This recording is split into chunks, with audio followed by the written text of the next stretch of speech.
Welcome to Empowered to Grow, the podcast.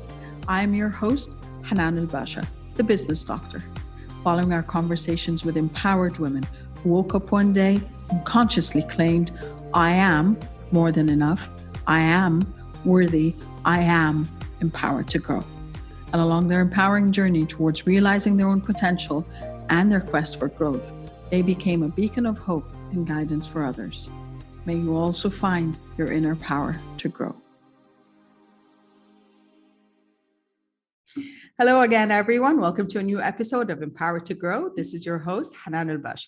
I have the honor and privilege to cross paths with people from across the world, women specifically, who are on the same mission of empowerment and of making sure that people in business stay in business and grow in business. Renee Smith is with me tonight. Hi. Renee is the CEO and founder of iSuccess Consulting, and she's also author of CEO Life. And I'm loving this. So let's get started right away. Renee, hi. Hello. Thank you. Nice to meet you. Thank you so much for having me. I'm so excited. Every time I get to talk about being an entrepreneur, I love it. Yep, same here. So let's start with where I usually start, which is, what does empowered to grow mean to you? Like when you heard the phrase, how does it resonate with you, or what does it mean to you in your own life? So what it meant to me was that you have the power to grow in any area that you want to. It has nothing to do with anybody else. You're able to take power back or take control and to make what you want to happen in your life, in your business, in your relationships, with your health. So it really is like you can be victorious over any situation that you have in your life. Yeah, I agree. There's always a way. There's always a way. You are a person who is empowered, and you are on a mission to empower others as well. Can you tell us a bit about your story? So mine is a journey, right? So you know how a lot of people, they'll have something that is a wake-up call for them. Yep. Mine was a long wake-up call. So it wasn't this one thing that happened that just woke me up. It was a journey. It was a journey. And so I started my first company when I was 19. And prior to that, I grew up in a middle-class family, both of my parents there. They thought I was going to go and climb the corporate ladder. And I just knew that was not for me. And so I had a lot of wrong directions that I took that ultimately led me to this path. And so my spiritual journey probably started about maybe 12 or 15 years ago. And it has been a journey, whether it was me being in prison or me having miscarriages or me having to file bankruptcy. It was a journey. So people may see me now and I'm successful, but that did not happen overnight. It was a 20+ year journey. Yep. And I think that's the point, is the snapshot of life as it is right now and what social media is portraying, like, oh yeah, it's easy for you to say you're where you are now. But as you said, part of your journey was filing for bankruptcies. So it's like financial management, and everything's kind of it implodes on you. And I know how it is when you're kind of really, really strained for money, and miscarriages. And I hear you there, been there, done that. And unfortunately, I wouldn't wish it on my worst enemy. It's like this place where you feel part of your soul goes away with it, and jail. So can you tell us a bit about that? Your experience? Yeah, it was, what's funny is I tell people that God had been whispering to me, and he had been telling me that I was going down the wrong path, and I didn't listen. And so God is always speaking to us, or your higher power, whatever you believe in, is always speaking to us.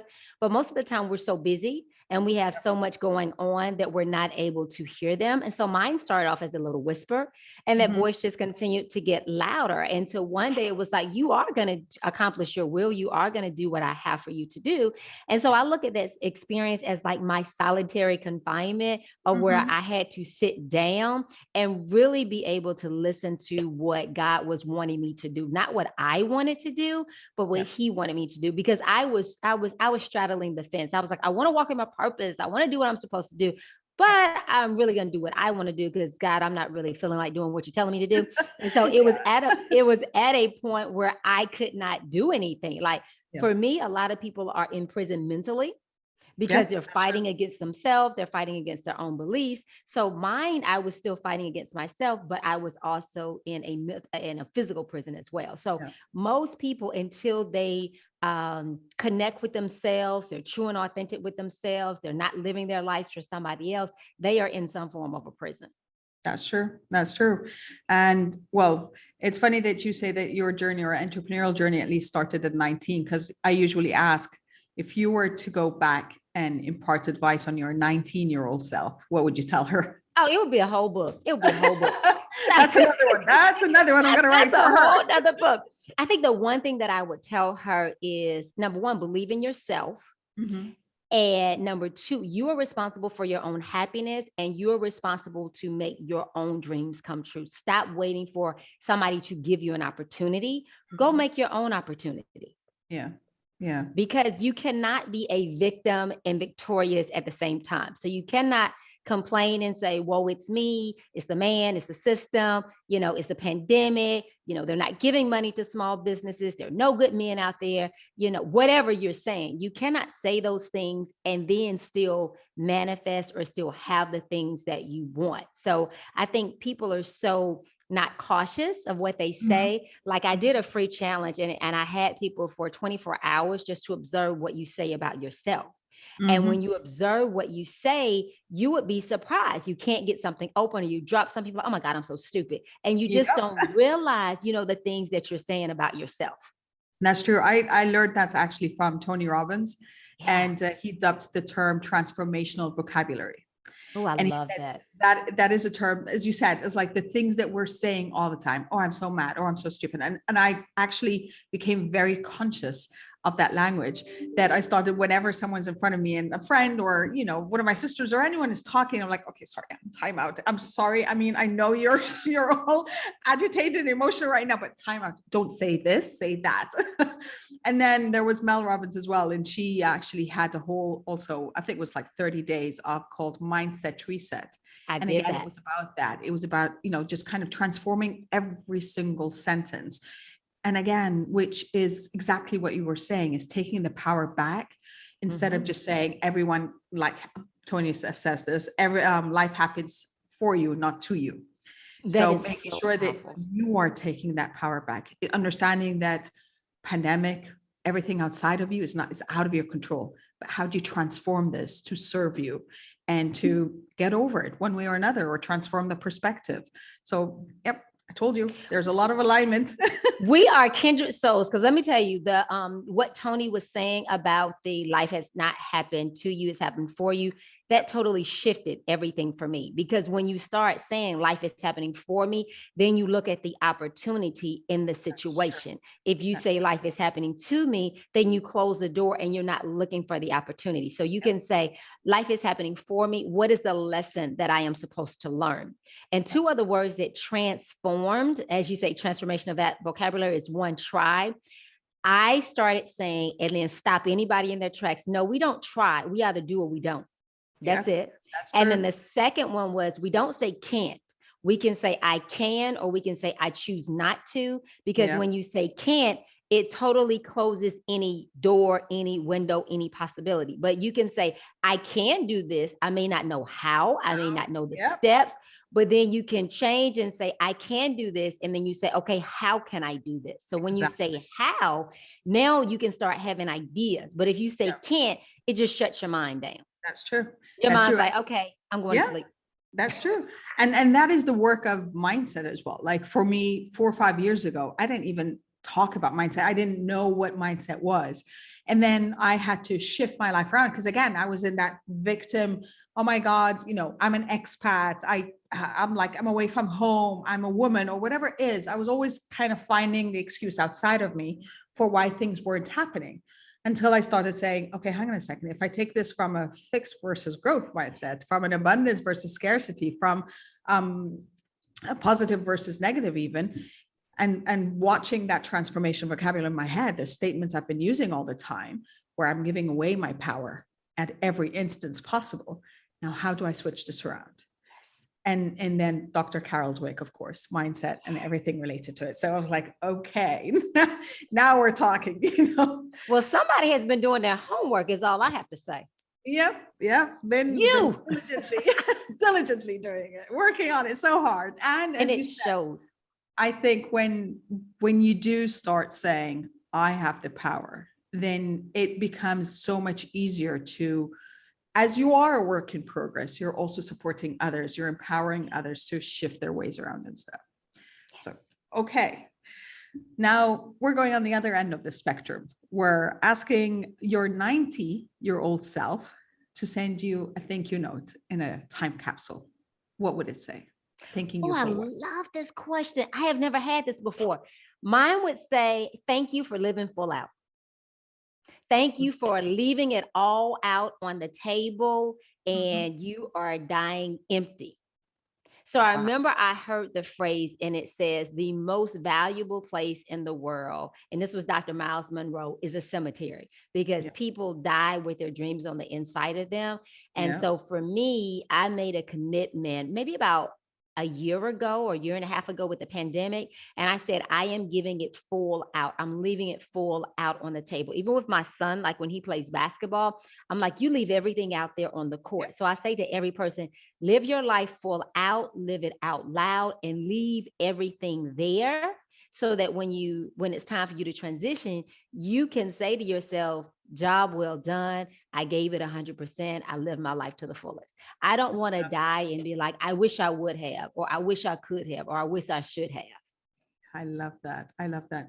I can't remember who said it now. There's also like, don't die with your song still in you or your music still in you. And I can't remember. Sing it. Yeah, exactly. And I think that's it. And as you said, I think with the pandemic, what made us stop and think is because everything was happening around us and everything was just driving us towards, for me, it meant I had to stop and think, what's my legacy? What do I want to leave behind? Because I'm seeing young people, I'm seeing friends, passing away and stuff. I'm like, okay, what do I want to leave behind? What do I want to be known for? And instead, I actually tell our son the same thing. And I was like, did you make yourself proud today? Did you put in your best effort? Just knowing that you've done that is enough. Just knowing that you did not spare any effort just because I'll put in another day. And I think what you said is so powerful is that you actually took the time to think about what you want your legacy to be. I think so many people are just on the treadmill of life, whether they're working a job, trying to climb the corporate ladder, break a glass ceiling, whether they're in their business, trying to make money, trying to grow. So a lot of times we're on this treadmill and we never take the time to say, well, what is it that I really want? What do I really want my legacy to be? So that now becomes a guide that you use to make decisions. So yes, every opportunity that comes at you, it may be a good opportunity, but is it a God opportunity or a higher power opportunity for you? Is it in alignment with your purpose? And so if you never take the time out to get a visual or a picture of what that looks like, you're just going to be doing stuff just to be doing it. That's true. That's true. Okay. So you're on a stage, which I'm sure you've been. Yes. Now you're talking to tens of thousands of women. And the topic is about being empowered to grow. What would be that last message you leave them with? Validate yourself. Ooh, turn inward and stop looking for people to validate you. And you validate your own self, that you are worthy, that you deserve a seat at the table, that you deserve loving relationships, that you deserve self-care, because self-care is self-love. It's not selfish. I would say to them, women, take the time out to do your own healing work. Take the time out to do your own healing work, because when you heal, you vibrate at such a higher frequency that you attract like people into your life. So if you're attracting relationships or business opportunities or career opportunities that you don't like, is because you're not vibrating at a higher enough frequency or a higher level. So do the healing work. Stop trying to change other people, change yourself. Oh my God, I could have said it better. It's just like, we were saying the same thing. Because that was for me, I mean, that for me was huge. It was like a kind of an aha moment that kind of really blows your mind away. And that was about 4 years ago, where I had my first ever coaching session. Woo! And the coach stopped me and was like, okay, time out. I was like, what happens here? Because I didn't know what to expect. And he's like, why are you using the statement over and over again? And it was my transformation vocabulary. It was inherent in everything I'm saying. Not good enough. And I realized that it was that I felt this was, and I say the story, I think I've said the story a lot. So I apologize for everyone who's hearing the podcast, but repetition. This was 2 to 3 weeks before earning my doctorate degree. And I still felt not good enough. I still felt like I needed that next carrot and stick. I was following the next thing because I'm not validated. I needed that external validation. And I remember part of me, and I used to joke about it, it's like, yeah, I'm trying to get as many abbreviations after my name as possible to be validated, to sit at the table and say, hey, I'm worthy, I'm credible, listen to me. Until that point is when I started really facing inward and trying to look within me, or not trying, putting in the best effort to look within me. I'm still saying it's a work in progress. There are still times where imposter syndrome hits in and everything, but I'm like, I've done so much work on this area. And even I called it the pandemic before the pandemic. It was like a few years ago, I said, we've got the not good enough pandemic that we've got to deal with, because I could see it with everyone around me when I had that light shone on me into that. And because what happens is, if you have external validation, if you seek that, you're going to always continue to raise that bar. Always. You'll get that PhD, and now you're like, oh my gosh, now I need to be Juris Doctorate. Then you keep going. So a lot of us, we're just used to being external validated because nobody has taught us how to tune into our emotions. Nobody's taught us how to ask for what we want, how to say no, and no is no is a full sentence, how to set boundaries.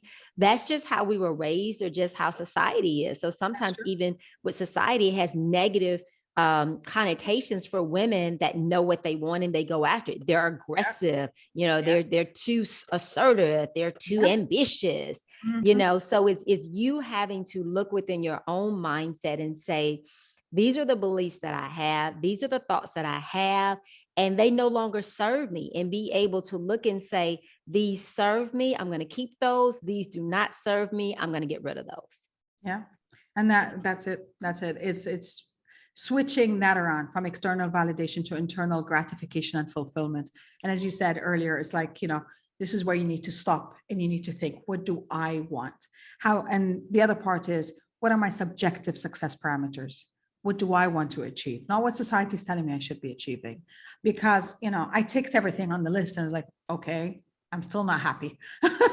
I'm still not satisfied. And now what? What do I need to do next to, kind of have that gratification? And it doesn't come from outside. It grows from inside.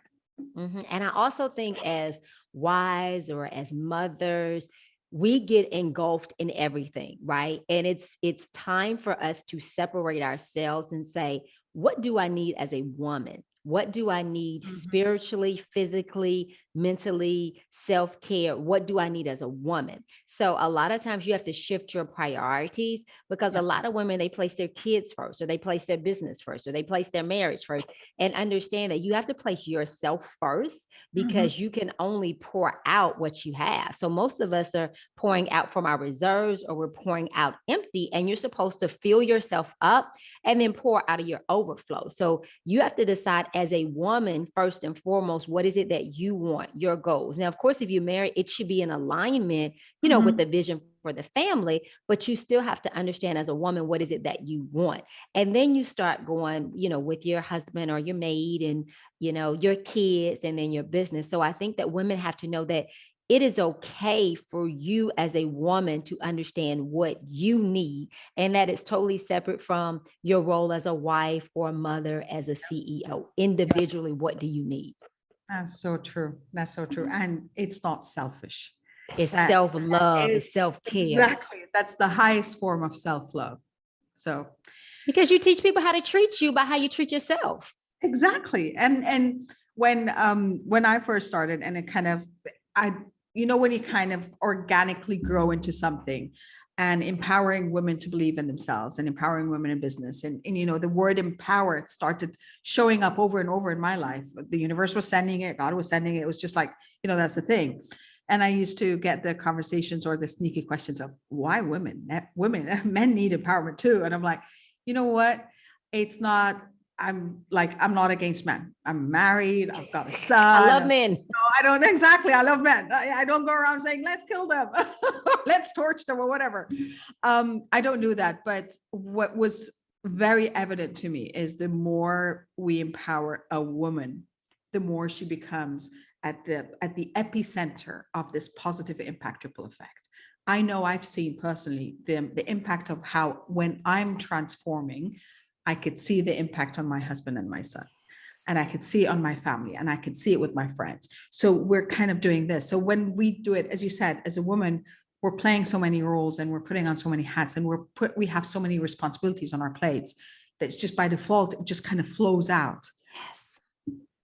So it is. I agree. And I get the same thing because I get men needed too. And what's so funny is I have men that are in my program too. I target it towards women because I am a woman. I understand a woman. I understand what it's like to work on having harmony as a wife, as a mom. I don't understand it from a male perspective. So yes, things that I teach, men can absolutely apply, but I target women because I am a woman and I know the struggles of women. Yeah. Renee, this has been exciting, and I know we're not done. We still have the uncharted discussion to come. Ooh. But where can our listeners and viewers find you in virtual space? Okay, in virtual space, I'm looking forward to meeting you. So on all social media platforms at Coach T. Renee, at Coach T. Renee, TRENEE, and on my website at theceo.life, theceo.life. And I have all kinds of free resources for you. And one is my free 5-day CEO Confidence Challenge.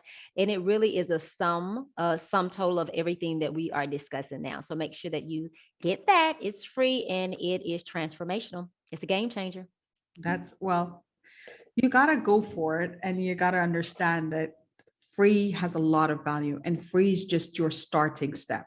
You got to invest. You've got to invest your resources. You've got to invest your time and your effort and your knowledge and your money to get to where you want. And as T. Renee was saying, you've got to envision it. You've got to have something you're working towards rather than just kind of keep on the hamster wheel. T. Renee, thank you so much. This has been so much fun. Well, you heard it.